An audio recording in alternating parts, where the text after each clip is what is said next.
विश्व के प्रमुख शहरों में शामिल होगा पन्ना, सांसद वीडी शर्मा ने जताई अपनी तमन्ना। पन्ना प्रवास के दौरान भाजपा प्रदेश अध्यक्ष एवं सांसद वीडी शर्मा ने बताया कि पन्ना में शीघ्र ही एनिमेटेड रोड का निर्माण होने वाला है, जिसकी सभी औपचारिकताएं पूरी हो चुकी हैं, केवल राशि स्वीकृत होने का कार्य शेष है। इसके अलावा बृहस्पति कुंड में ग्लास ब्रिज के निर्माण का कार्य प्रगति पर है, जो शीघ्र पूर्ण होने वाला है। पन्ना में डायमंड पार्क के लिए लगभग 13 करोड़ की राशि स्वीकृत हो चुकी है। जमीन पहले ही आरक्षित करवा दी गई थी। डायमंड म्यूजियम भी स्वीकृत हो गया है।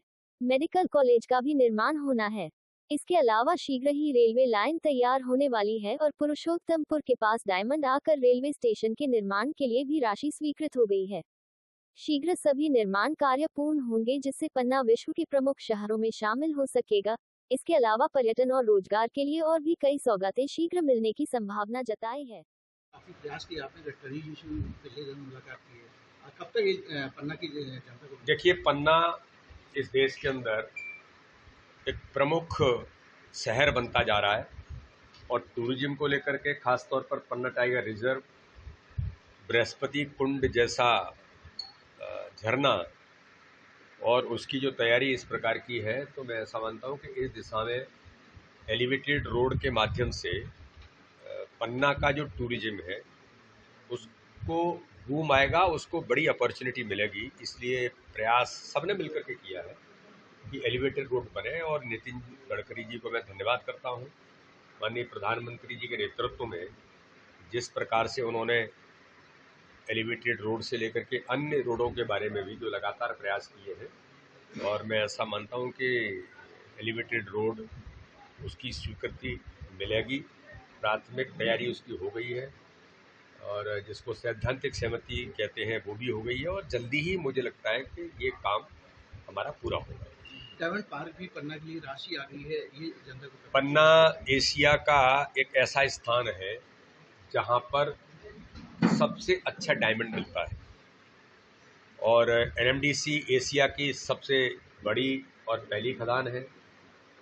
हम लोग तो ये मानते ही हैं कि ये जो धरती है रत्न गरवा है, तो इसलिए डायमंड के मामले में डायमंड निकलता यहाँ पर है, लेकिन फिनिशिंग उसकी कहीं और होती है, पॉलिशिंग कहीं और होती है, चमक जाकर के उसकी कीमतें कहीं और बदल जाती है।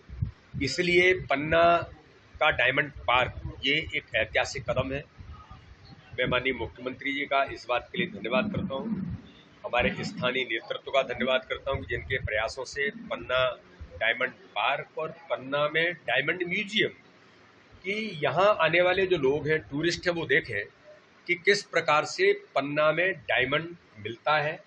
और एक बात का और मैंने अनुरोध किया, जो एनएमडीसी के मैंने अधिकारियों को बुलाया था कि मैं जब सांसद बना तो मेरे मन के अंदर उत्कंठा थी कि डायमंड निकलता कैसे, इसकी प्रोसेसिंग कैसे होती है, ये भी टूरिज्म का हिस्सा है।